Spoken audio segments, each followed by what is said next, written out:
Hey everyone, it's Bailey. Today we're going to be doing a video showing our casters, how to hook them up to the lift, and how to engage it to move your lift around. The casters here are our advantage. We also have other ones for our backyard buddy. So come closer and I'll show you how to hook them up. Alright, so the only pieces that it comes with is going to be these two pins. So coming from this side, you're going to want to line it up, put the pin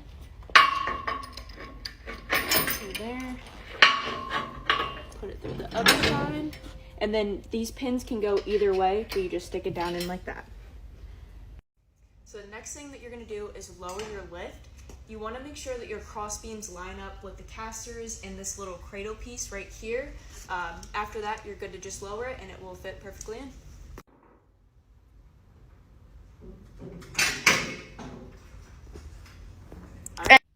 And as you can see, the base plates start to lift once it drops down in those casters, and then all four sides are engaged, and then you're good to move the lift.